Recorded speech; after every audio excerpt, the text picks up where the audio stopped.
Well, it's taken some time, but welcome everybody to episode... You're not going to do the intro? Oh, Lord, I'm going to put it over the top. Oh.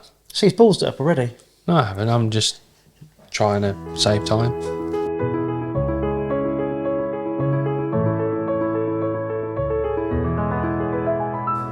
This is new, so you'll see in a minute. But welcome everybody to episode 1 of season 7 of Tales from the Tackle Shop, and it's I've done well enough. 7 years. 7 years of this. Wow.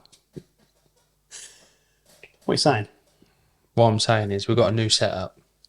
Yeah, I keep doing this, changing the camera angle. Yeah, but also we're the same height now. I've noticed. This is why we've done it, so you don't look 4'10" and I look 8'8". Is this the reason why? What are you saying?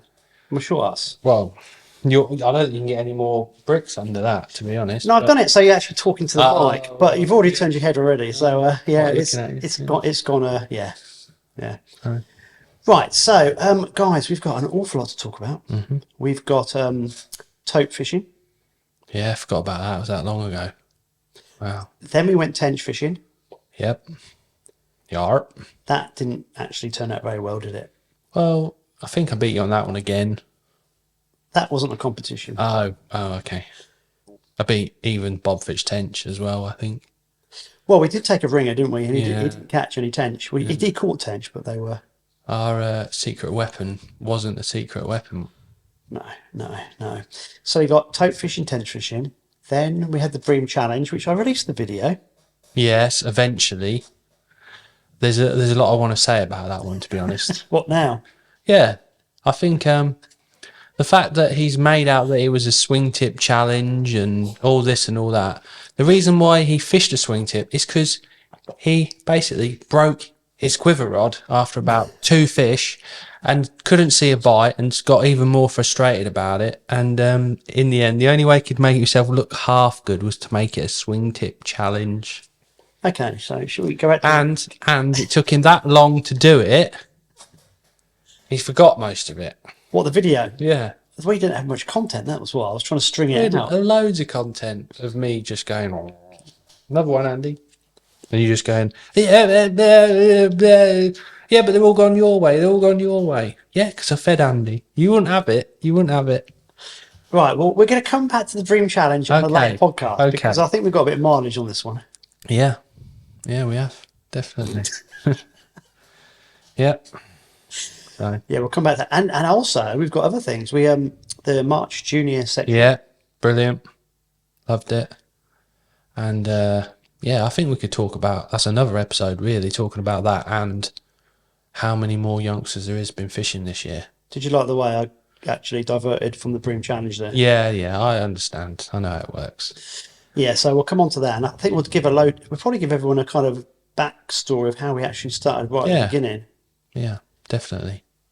Well, we did sort of say on this podcast, didn't we, last year, that we were going to do it, and yeah, it's good. Yeah, it was good, wasn't it? It's that inner glow.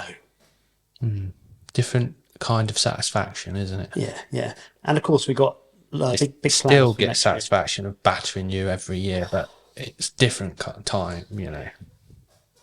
I've got a secret weapon for next year. Have you? Yeah. Tim Bates. Oh, right, okay. I'm really scared now. Okay. You can't even see a swing tip, so... Well, when you bolt rig, you just have to hang on. Anyway, we'll come back. Beep, beep, beep. There's one on. Okay, so we've got tope fishing, tench fishing, the junior fishing. There was something else as well I was going to mention. I completely forgot on it. We have a new feature that we're not quite ready to release on everybody. But this is going to be quite interesting. A lot of the match anglers will be quite into this. I think so, yeah. Yeah. Non-fishing related, but food related. Yeah. That's all we're going to say. Yeah. And Wee John was a star in one of the episodes. Oh, yeah. Superstar, isn't he? Has he mentioned it?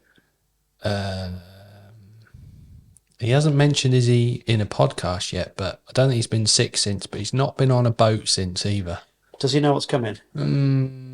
I think he see the teaser for this series and he's like... He's gone back in hiding. Okay, so we'll also get another couple of sessions, eateries. Yeah. in. We'll start releasing it, but that's to come as well. Right. However, this episode, I think we need to start with the obvious, and that is you guys winning the Division 1 National. Yeah. Pretty special. First of all, thanks to everyone that's wished us well, basically. Overwhelmed by the amount of people that have congratulated me and other anglers in the team. My hot chocolate went down the wrong hole. Did it? Sorry, Yeah. Sorry. And yeah, it's surprising, really. Anglers that come in the shop that don't really say a lot about things, but obviously see it in the media, even the Angling Times, and said well done and that. And I think, you know, we went there knowing we could do well, but to win it, I think, you know, if it was Winter League, then we'd probably fancy our chances more. But we didn't go and practice a lot. We put a lot of effort in locally, and a lot of our lads fish those venues, and we obviously drew some good pegs. You can't win a national without drawing a good set of pegs. Right, let's backtrack a little bit. So let's first of all, where's the venue? Where was it? So the venue was the Warwickshire Avon. There was quite a few sections around Warwick, and then obviously Evesham, above Evesham, going towards basically where the M5 at Tewkesbury there. So you had the real narrow, sort of shallowy bits around Barford, and then you had the slow, deep bits, obviously near, is it Birmingham and Nafford, and then obviously Evesham and other sections. Actually getting on the venue and fishing matches, there wasn't a massive choice of matches to go and practice. So there was a few at Evesham. Obviously Evesham's, everyone's fished that and it gets battered, and it's, you know, it's technical fishing, nice fishing. The same sort of pegs will win, but that's... Is it chub, roach? What is it? So as a venue as a whole, there's some chub pegs, there's some bream pegs. There's some pegs with just shy of nothing in. So it was a case of proper kitchen sink job. We had a couple of meetings beforehand. A few of the lads fished the individual national. A few of us went down the following day for a look, but couldn't get in anywhere. So we just drove around miles, looking at all the sections, taking a few notes, speaking to a few people.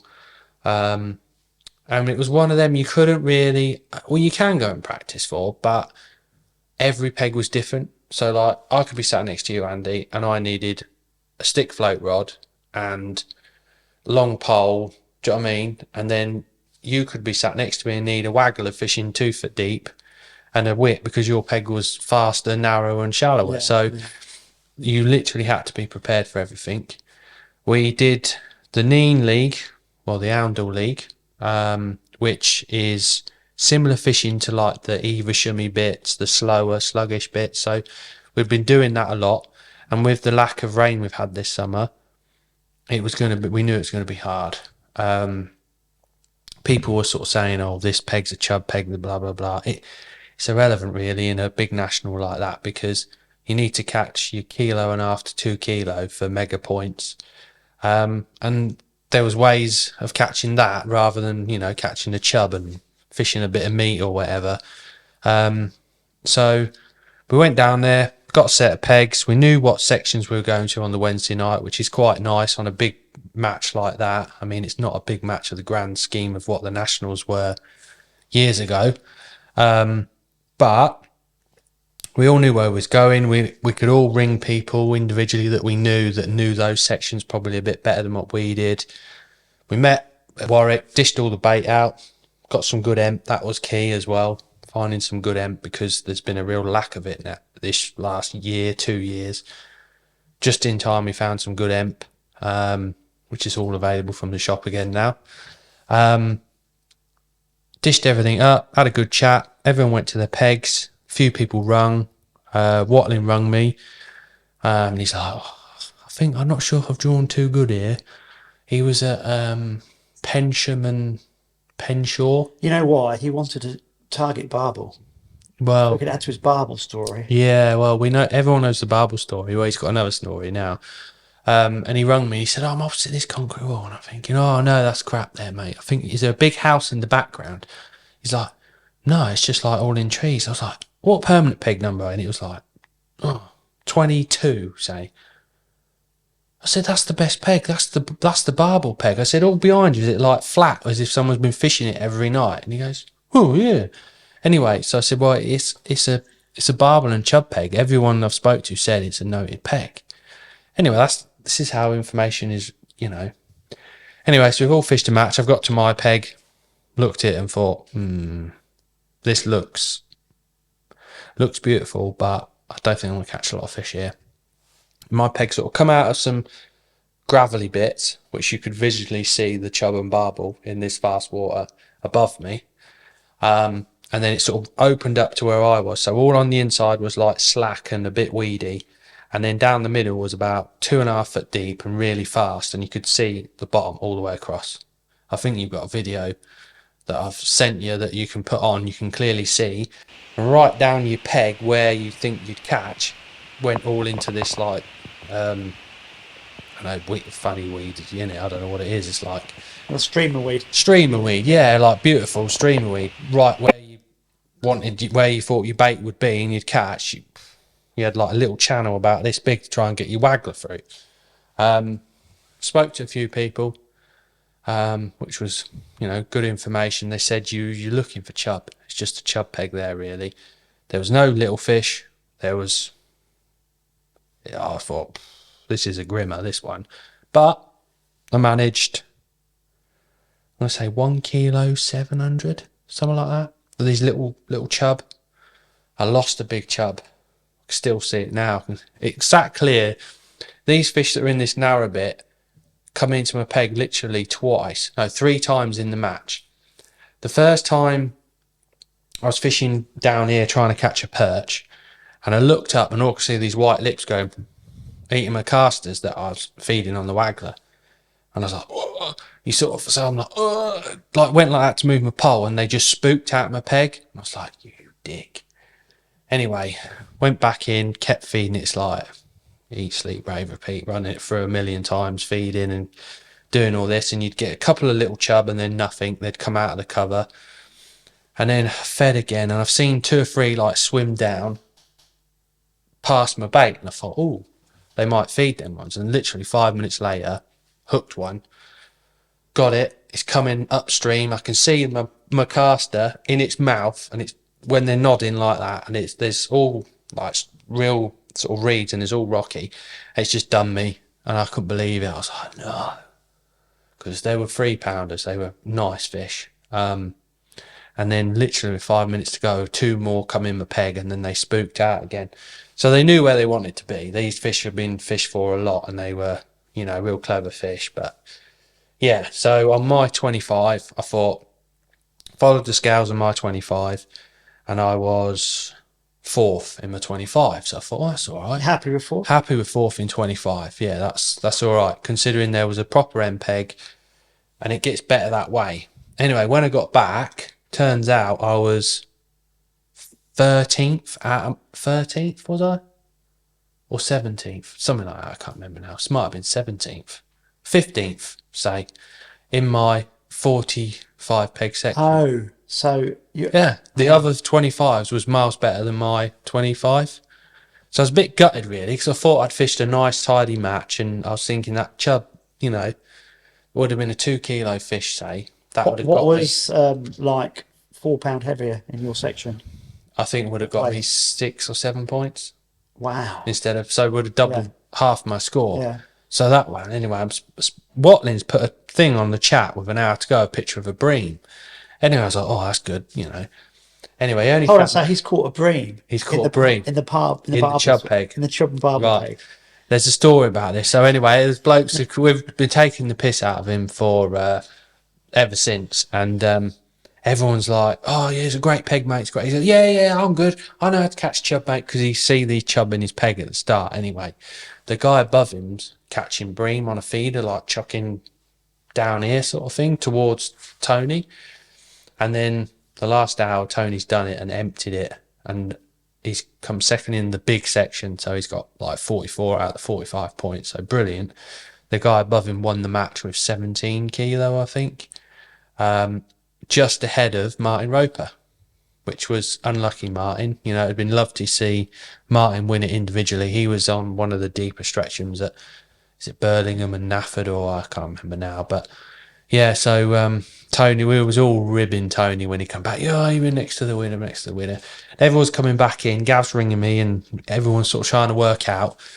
And did Watley make any excuses for his not catching Barber? No. They obviously don't feed like they do on the Bedford Ooze, do they?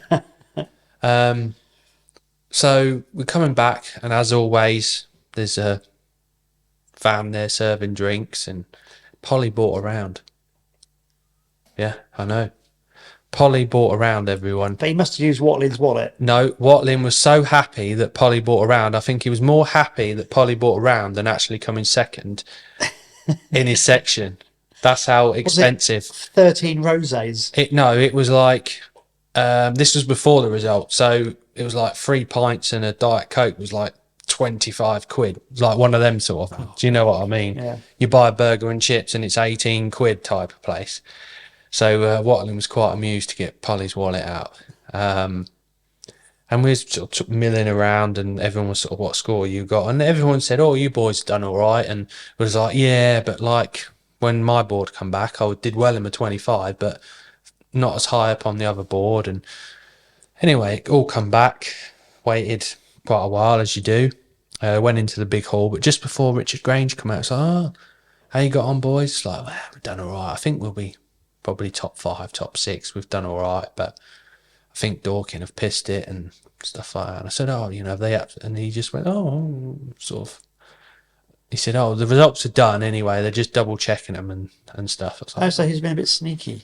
He was, yeah. And me, Polly, and James were like, that was a bit. Oh, I wonder why it come over to us. Anyway, all went in, started doing the results, blah blah blah. Top 10, obviously. They got down to like 5th, 6th place. I'm thinking, oh.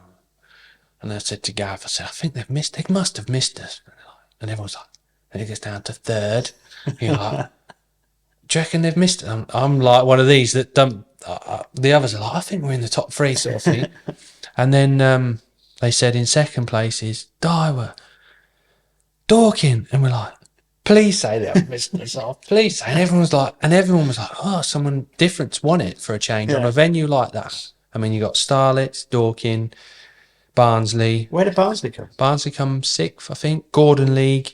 So there's a lot of them top teams. That's like a local venue to them. Not so much for Barnsley, but you know, like Barnsley had Paul Bick, and they not Barnsley. Dorking put a lot of effort in. They did put a lot of effort in. Starlets did as well. What was our ex-friend there? Siwai. Yes, He's watching this. He was there. Ex-friend. No, no. Simon was there. He did Once well. a gooner, always a gooner. Don't worry. Yeah. I love you, Simon. Yeah. Ooh, love you, Simon.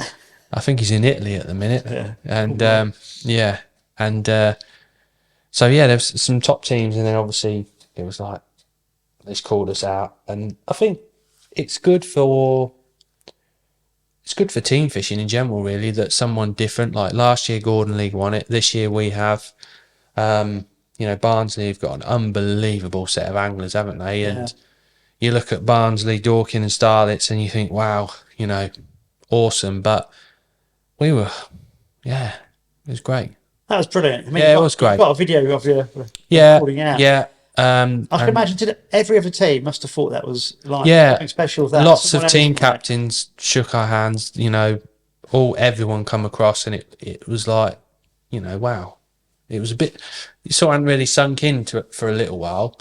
And then you sort of, after a couple of days, we're like, people ring up, is that the Division 1 national champion? Like, in our team? Yeah, it is. Are you? And like, just little things like that. So you can see why. Did you wait 2 or 3 days in case you got the call from? Well, I did say to him, I said to Richard, you have checked these? He said, yes. I said, have you checked them 3 times? He said, we've double checked them.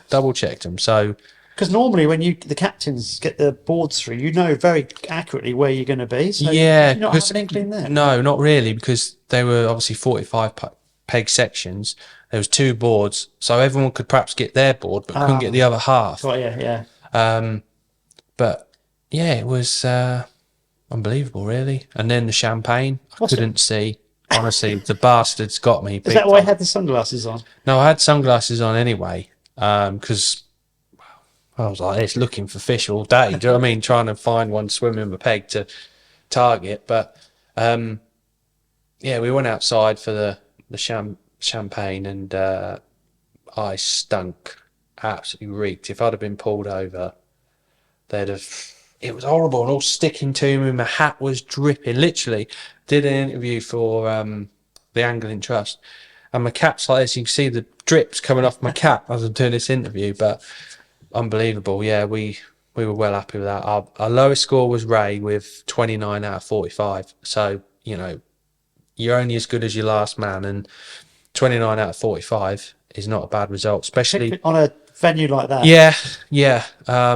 There's all if buts and maybes, and it's good because when you fish as a team and it comes off, it's brilliant. Yeah. And it was one of them venues that suited us because it was small fish. Yeah. Really. Does it make up for the Winter League final? Oh yeah. The Division One National is a bigger, miles bigger achievement than the Winter League final because it's Division One. Obviously, teams of 10. Which obviously the Winter League final is, but for us, obviously it's split decoy and the drains. Yeah, coming second in the Winter League final was a bit sickening, really.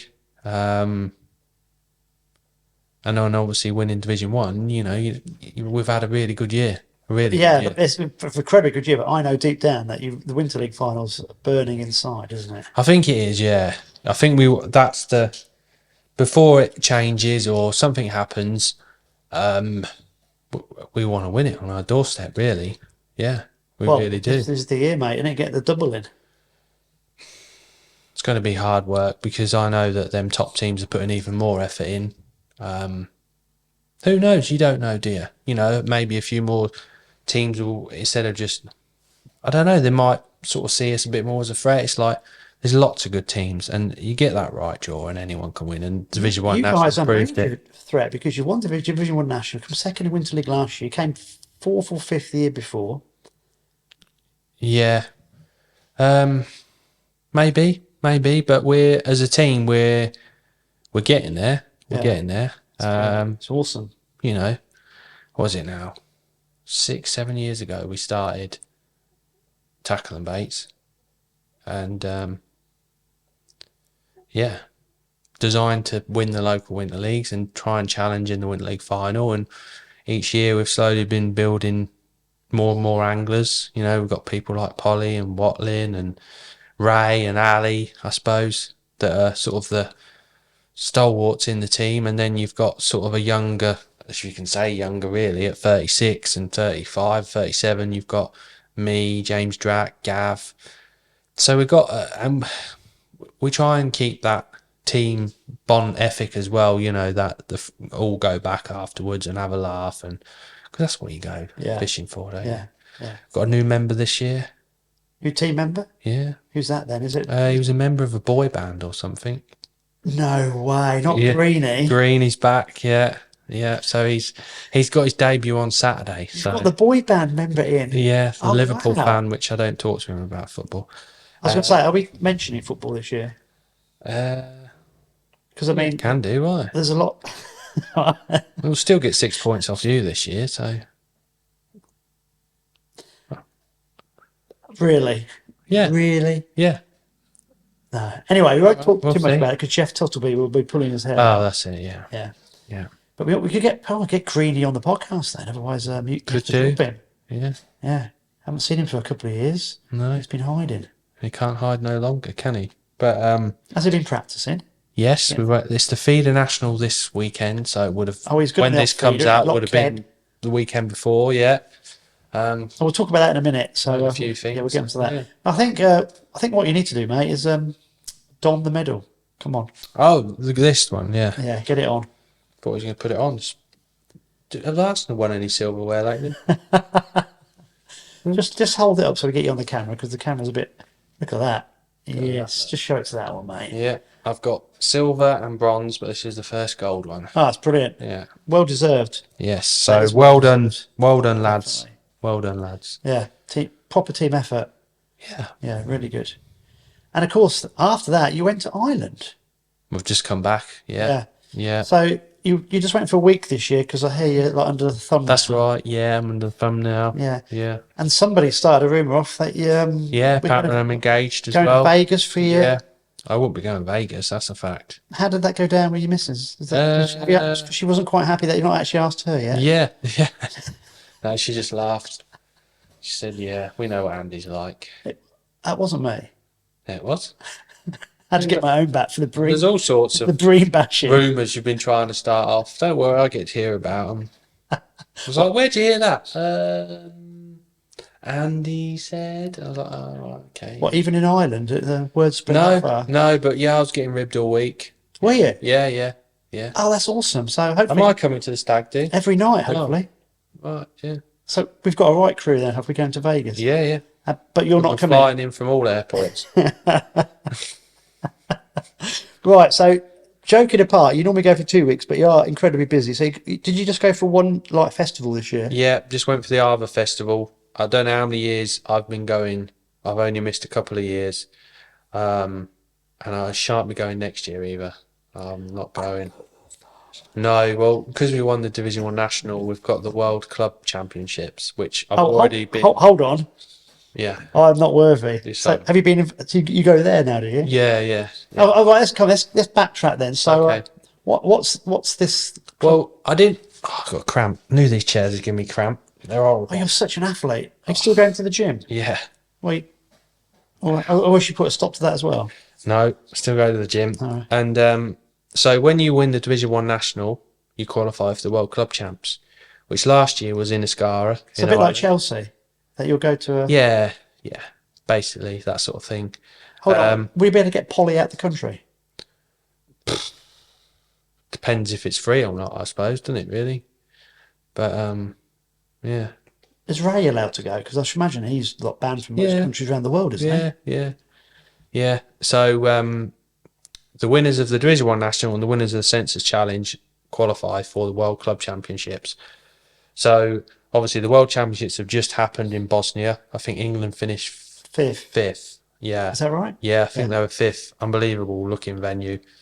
And it's an absolute mission to get to Finland.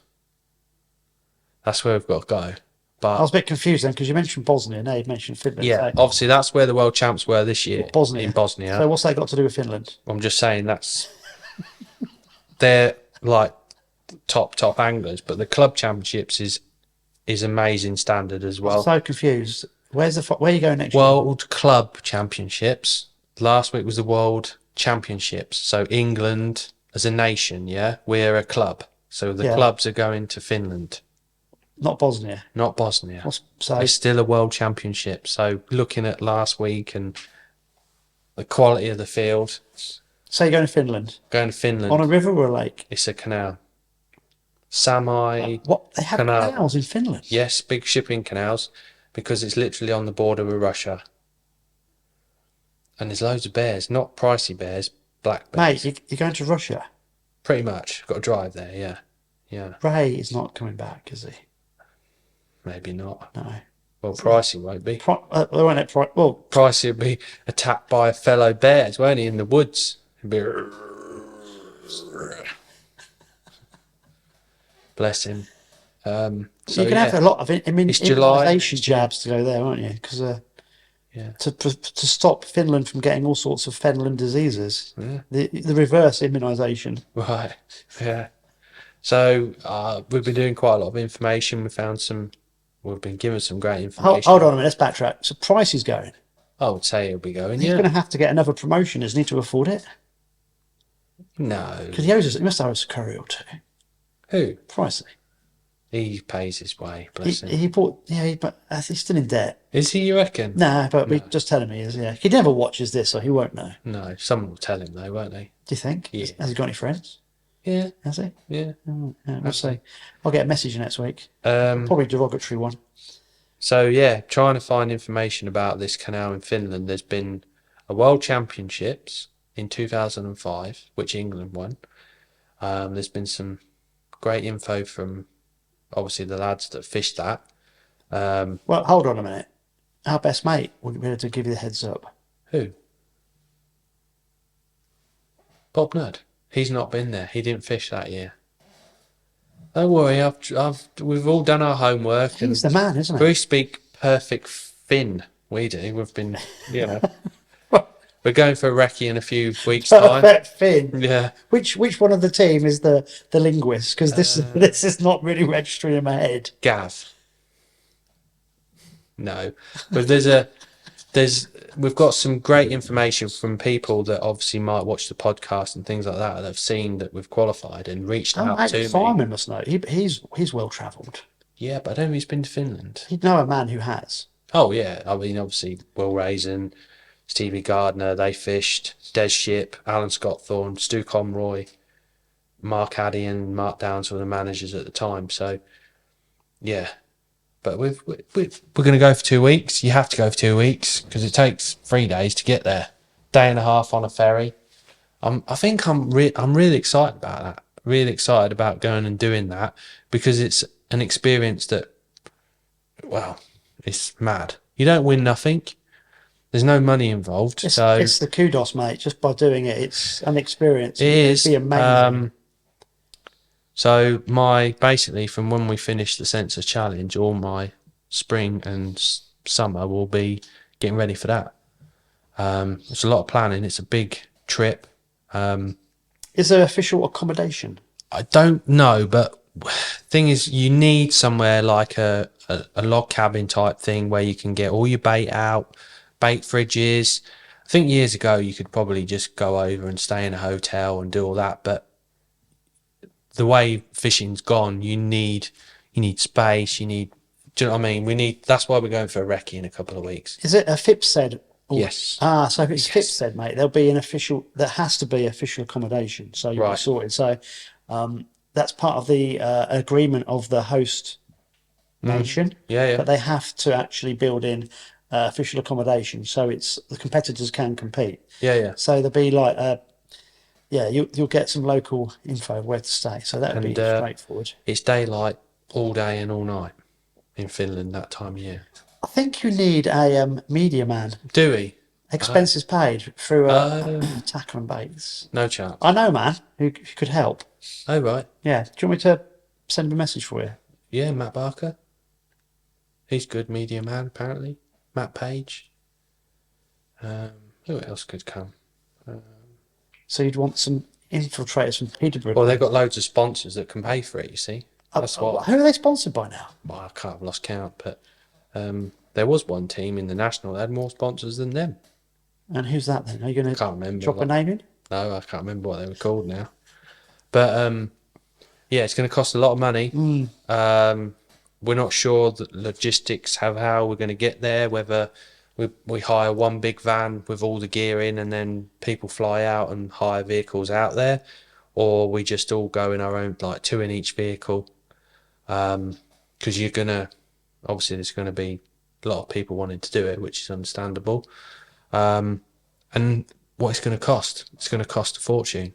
Yeah, but it's a one-off. It is a one-off. Once in a lifetime. You're going to need your own vehicles, otherwise you're not going to get from A to B, are you? No. No, I would tap Peterborough up. They're quite a rich club. Yeah. Jonathan Means and that they'll sort you out. Yeah. Matt Page, he's a very rich man. Have you seen the holidays he's been on? I know. He's been to Norfolk loads. Norfolk boy.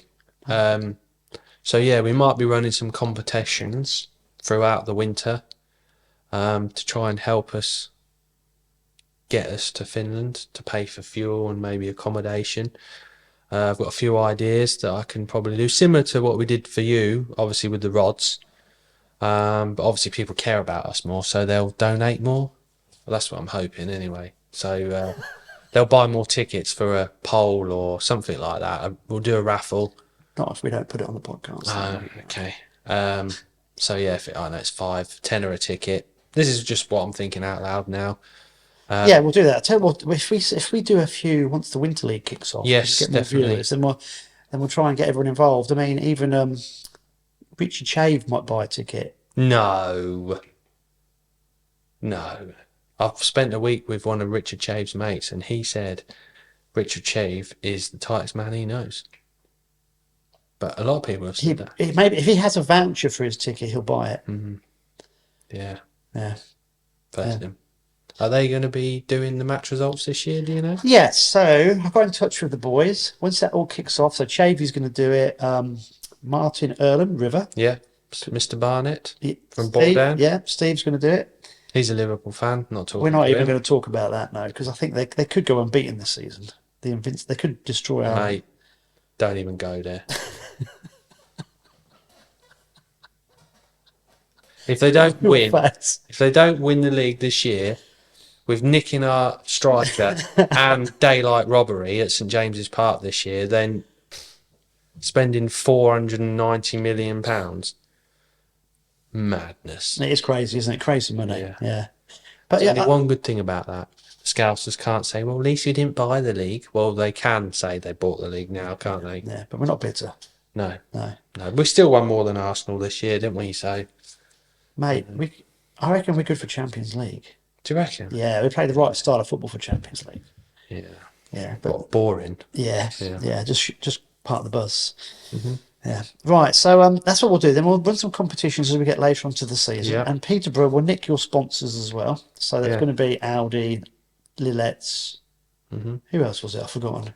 Vodafone. Vodafone. Yeah, they're Vodafone now. Vodafone. Yeah, they've got PDA on their earpieces now. That's like dodgy taxi drivers that have earpieces in. Yeah. Or is it Matt Page on SEAL Patrol? He's mentally scarred by that, you know. Bless him. We're coming up to his favourite venues on the Ouse in 10 miles, so I'm sure it'll be him. You see, last year I felt things got a bit tame because the year before it got a bit brutal, didn't it? So, bless him. and last year it all dropped off. Remember the year before we had the little seal, we had the Spurs flag in my garden, all sorts of things were going on. Well, last year you disappeared, didn't you, off Facebook, so they couldn't get back at you. But I think they've been asking quite a lot.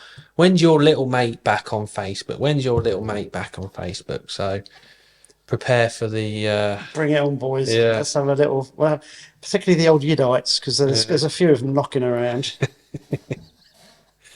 Right, Ireland. So you did... Yeah, so we did the Arva Festival, which the 65 fished it this year.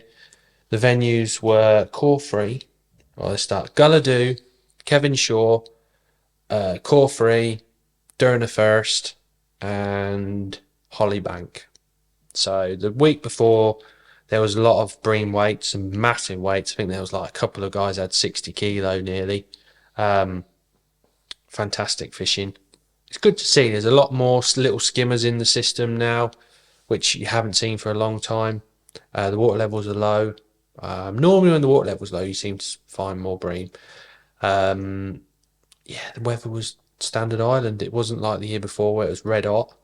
It was 1 minute coat off, then coat on, then can't see a thing, then it was blown off your box, then pack up, sun comes up, typical Ireland. So no change there. The food was just as good as it always is. The Guinness was just as good as it always is. Did you go and see my mate who owns the pub on the border? Oh, no, we didn't have time. Were you anywhere near there? We were about 35 minutes away from Ballyconnell. That's it, Ballyconnell. What's his name again? I can't Francis McGoldrick. Yeah, a couple of lads, the Dutch lads stay there. Willem and Leo. What a brilliant guy. He is lovely, isn't he? Yeah, everyone's nice out there. Everyone's friendly. Slates went with me this year instead of Gav. So normally that seat in the van produces some fish, but this year it didn't. So Slates, you are a proper Jonah. So what? Slates let down the magic seat in the van, did he? Yeah, he didn't draw the right end pegs like Gav does, put it that way. Gav is the ultimate drawback. Yeah. He's very good at fishing and very good in the draw bag. That combination is unbeatable. But he knows his as well, because he has a little giggle beforehand. It is what it is, isn't it? It is what it is. But I'm not bitter and twisted like people make out that I am. So I've never seen someone try so hard on June the 16th to absolutely smash me to smithereens. Oh, I was pleasuring, mate. I didn't even have my gear. I had just a bag of shit that I just tied a hook on, and I was like, this is what fishing used to be. 30 worms and half a pint of casters. Right. And let's go back to Ireland. Yeah. Anyway, so first day I had 8.5 kilos from Kevin's. Tough day. Weather was grim. Lots of these little skimmers. The bites are like, was that a bite? Do you know what I mean? The bites are horrific. And haven't done that sort of fishing since I went to Ireland last year, pretty much. So I was a bit off the pace. I had Van Oz, Tony Hopkins, next to me, and then Kev Rouse. Tony Hopkins lives out there now. He fishes the venues all the time. Kevin Rouse has been there the week before, so they'd been on that, knowing the game. So I felt a bit off the pace, to say the least. I think he had 9 kilo and 50, and Kev Rouse had 9 kilo 500. So I weren't far away, but a lot of things I learned. I can't emphasise that more. That people who are watching this who don't competition fish much won't realise. But if you're not completely synced into what you're doing with the methods, the rigs, the timing, that's one of the reasons why people go for 2 weeks, because the first week's a warm up for the second week. Yes. And you know the venues, especially when you go out there. You know. So this is technically Haley's fault for not letting you go for 2 weeks. No, not really, because that's always the first week anyway. You were so serious then. It was unbelievable. Yeah. Vegas. That's what I'm saying. Vegas. Vegas. Vegas. So felt a bit off the pace. Felt a bit like I weren't far away, but could have done, should have, would have done better. Then the next day we went to Core 3, which again I was next to Kev Rouse. It was tough all week, Core 3. I had nearly 7 kilos, which, as it turns out, was a good weight from Core 3. There was only, I think, a handful of people that caught over 10 kilos on Core 3 over the 5 days. So I wasn't far away, and I was on a pretty naff area, to be honest. There was one peg 10 dominated it every day. But Tony showed his class. He won the crystal, as we say. He won the day on Core 3 with 10 kilos some odd of skimmers on the tip from peg 2. Third day we went to Durnafest. Love Durnafest. It's a boat trip, so you're all keen to get there, shove all the stuff on the boat. And I drew next to Tony again. So there's lots of points on these venues. And I think from going back to the World Champs videos that you've seen from Bosnia, how the lads have said, he's got 7 foot there, but he's got 4 foot there. And Ireland is exactly the same. And he's on a point, and the fish don't come because you're set back. Certain days, that peg will be better than that one. So, like, start of the week, the fish wanted to be in deeper water. In the shallower water, should we say. And then we had a load of rain on the Tuesday night, Wednesday morning. It rose a little bit, and the fish then went into the deeper water. Tony smashed me. He had 17 kilos. I think after like 3 hours, he'd got probably 9-10 kilos of fish. And I got 6 fish. It was like, I pissed in my ground bait or something. But I made some mistakes. I fished too far. I think I fished too far, trying to get in the same depth of water that he has at a short distance. I tried to chuck in a count of 7, which was like 40 metres. And knowing now, I think that one little thing might have cost me winning the festival. Well, not winning the festival, but coming second overall. I don't think I would have beaten Tony. But so do you think you should have been shorter because the fish were perhaps coming round? Yeah, the point I think in that day, normally then that peg I'm on is a good pole peg, because it's like goes down at like 5 metres and flat for about like 8 foot as far as you can see. Whereas Tony's peg, there's like it's like same depth as I got, short, but then at 13 metres it like drops off a cliff and goes like 2.5 foot deeper. And these fish wanted to be on shelves. Plus out there, it's like a short chuck, it's in the depth of water. It was producing every day. And I've gone too far. I've missed out on hybrids, I think, because I've gone too far.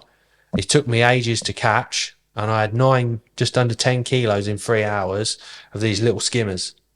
And it's probably out of the week, it was my second most enjoyable day out of the week. I learnt quite a bit. So yeah, I was a bit gutted about Wednesday. I felt a bit like what? And Kevin Rouse won the day with 19 kilos. So the Thursday we were going to Hollybank, which I drew there in the practice open match and was second best weight up there with like 10 and a bit kilos, only just missing out on winning the bank. And it's a roach dominated venue, which sort of suits the way I fish. And a nice stamp. Like, out of all the venues, I probably love that one the most because it's about 6 foot deep and just from top to bottom roach. And they do back off. It depends on the conditions. And Goddard's drew the peg I had the day before and won that bank with 17 kilo. Spoke to Goddard's and he gave me some good information. And all week, and it's same every year now we're going to Ireland, it's normally all casters, just loose feeding casters. And the fish is going the other way more. Like, I fed more ground bait this year than I ever have done. Normally you just put casters in and just loose feed and try and catch shallow. Whereas this year it was more about maggots, worms and ground bait. So why do you think that was? Has the water quality changed? I think obviously different years, different. I think normally the water temperatures was really, really warm. The warmer the temperature, the more worms do have an impact. I do like to feed lots of worms. I always go a kilo out there every Apart day. from we go to the bream fishing because you give me like 30. That's right, yeah, that's right. And so I started short, just feeding, cupping and loose feeding maggots, and I felt it weren't quite right. I couldn't get the stamp right. And a lot of people, like fishing around here, you get lots of fish. Everyone is capable of catching 250 fish.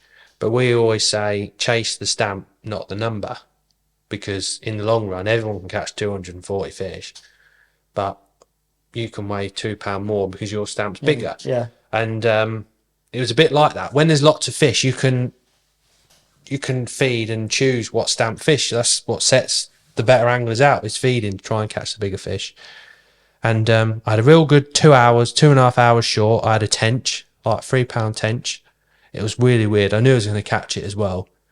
And I swear on my life, I went in. What, could you physically see it? No, I knew there was a tench in my peg because there was odd one kicking about all week. There's so many more tench in Ireland. It's unbelievable, which is good to see. And I was going in, catching roach or chuck and getting indications, and it went a bit iffy. And I'm like, I thought I'm going to change my hook length because I thought I'm catching quite a few fish here. So I come in and put, I was fishing wormhead on a size 14 chinter, which is like a 16, still quite small really. And I was on 010 and I thought, do you know what, I'm going to go to an 012. I just got a feeling, you got a feeling. And I thought, there's a big fish in my peg and I'm catching well, it's not going to harm. Went in, literally 2 minutes later, clunk, hooked a tench. I was like, well, that was a good decision. Sometimes you just can. Well, when you're in tune with things, when you're tell. fishing every day, that's the things, you know what's happening in your peg. You can't, when you don't go enough, you can't physically do that, if you know what I mean, because you're always double sort of, oh, is that right? Is this? You're not relaxed enough. They're No. not tuned into what's going on. No, around you're you. not. When you're out there, like, you make decisions like that, and that's like festival making decisions, really. Yeah. So, and that died off. I had a bad mid-match where I couldn't sort my feeding out. The fish were up, down, and I was trying to loose feed. And in the end, I just double cupped it. And then I needed some hemp. They needed to bring the fish back in my peg because they were coming to the noise. But every time you topped up, the runs got less and less, if you know what I mean. So you knew what was going to happen. You had to leave it as long as possible to feed again. And the hemp would just bring it back. But I was trying to do it with casters, but the fish didn't want to eat casters. So anyway, sorted it out. So I had like 2.5 good hours at the start, 2.5 good hours at the end, and a weird bit in the middle where I was catching but not properly. And Tony was 2 pegs to my left, and he was just fished one line all day, nice and neat, doing the right method, loose feeding maggots, coupling an odd ball of ground bait. And I thought, this is tight. Anyway, I think he said he had 290 fish or 280 fish, something like that. I reckon I'm close to that. Anyway, I weighed 24 kilo, which was like from nowhere in the festival, really. He's brought me right back in the mix. And I was going to a tidy venue on the last day where you could catch 10 kilo, not easily, but if you fished it right, you catch a steady 10 kilo. So I won the whole match that day. So that was like standout day. Tony weighed 22 kilo. So all roach, and he had quite a few skimmers and bits and pieces. But talking to him after the match, like, we both found exactly the same things. I had to feed it, and it's good when you talk to good anglers. Yeah. You bounce, you know what I mean. And having him in my section as well, because he lives out there, and he shares all the information, knowing that we're gonna talk to him. And well, I've known him forever now, so That's one of the nice it's things great I having like him in about the section. Yeah, match fishing is really cool because you guys, even though you keep some niche like team yeah. tactics. Everyone's very friendly about sharing. That's the thing. Information. That's why Ireland is so special for me, because you've got people that are competing against you in the festival. They're going to your section the next day, and you're more than happy to tell them what the crack is. Do you know what I mean? Yeah.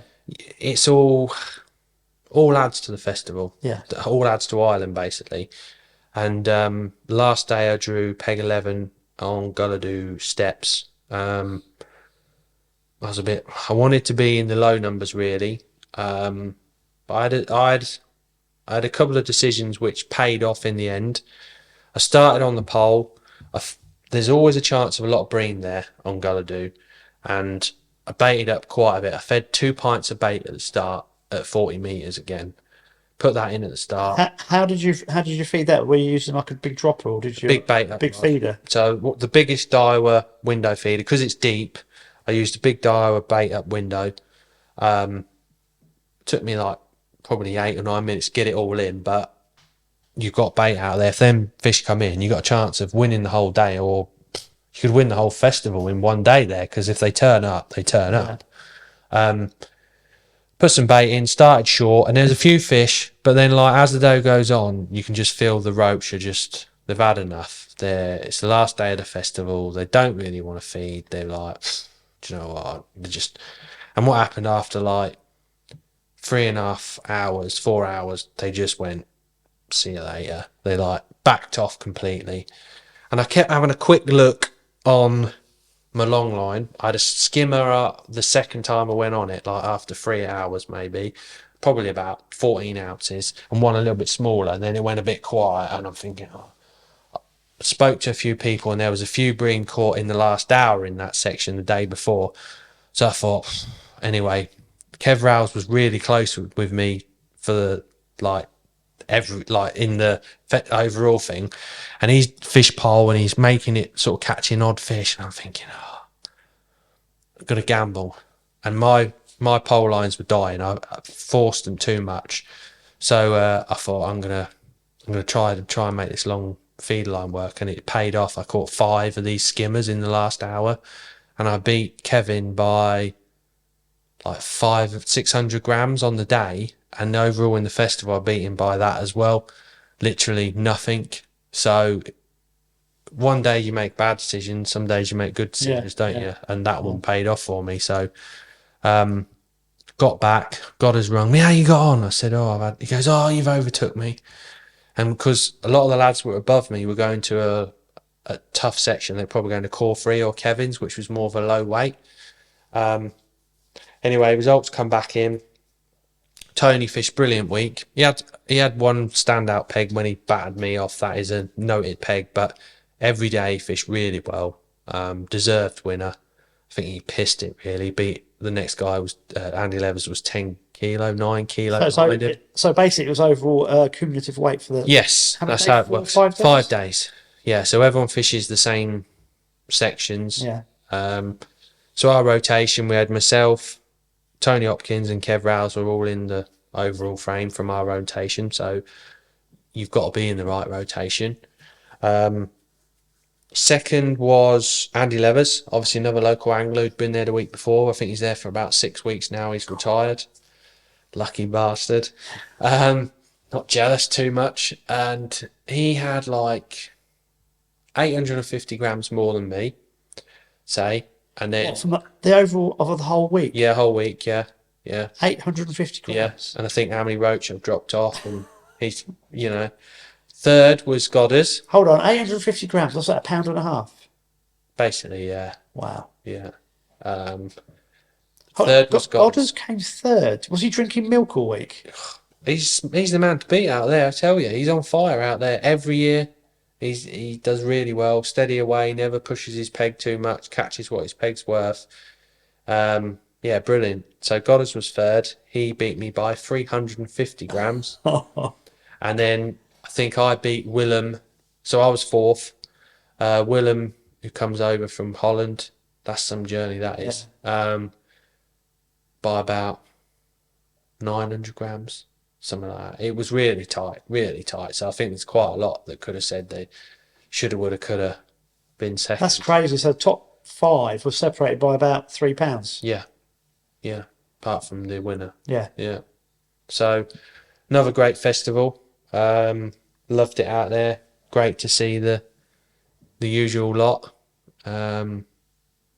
Speak to them, what they've done over the last year, and no, it's always good. Yeah. Always good. Come back mega early. So got back sort of Saturday about 10:30, 11 o'clock time. So we drove through the night, slept on the ferry, and then I was on the feeder practice match on Sunday.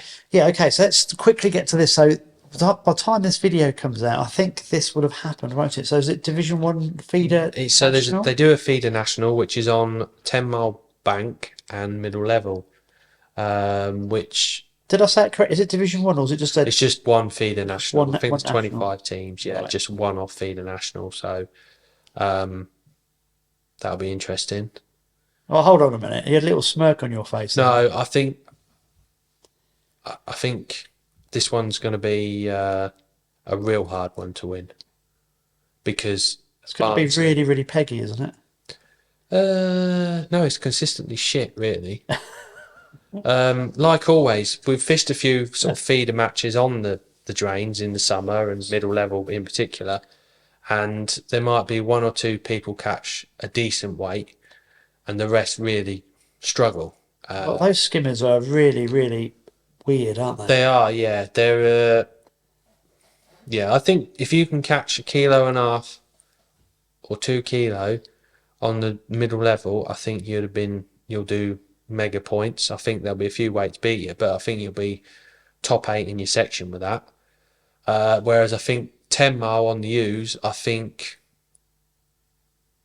there might be if the roach feed, if you get a bit of movement, and the weather we've got for this weekend coming, it's a bit of a low pressure. Is it low pressure? Yeah, it's low pressure, windy and rainy, which is probably the perfect conditions you could have for those venues. You might see sort of 4 or 5 kilos being really good weights and 3 kilos for really good points, I would think. So it'd be interesting. I think it's going to be hard to beat. Is it teams of 10 again? Was it teams of 8? Teams of 5. So what you got to imagine is teams like Barnsley, the Ringers. There's loads of these lads fish that style. That's all they do is feeder fish. They have their own super leagues. They just concentrate on the super leagues.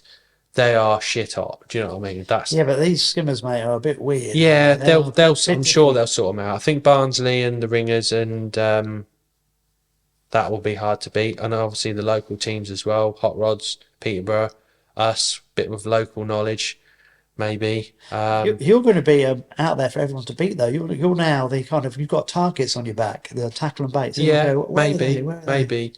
It's a shame really because we've got 2 teams, one from the select team and one from Daiwa Tackle and Bates. A lot of the lads would probably have liked to have done it, but they're practicing for the Riverfest final, which is following week. So we've probably got 5 lads all on that, which would be an exceptional 5 for that venue. I'm not fishing. I've got to work, so a bit gutted. You're not fishing? No, but we've got we've got our debut boy band member for that match. So the Scottish feeder flinger. Greeny, no pressure. Yeah. He's all his Lock Ken experience. Yes. He'd be casting too far, won't he? Chucking it over the bank. yeah.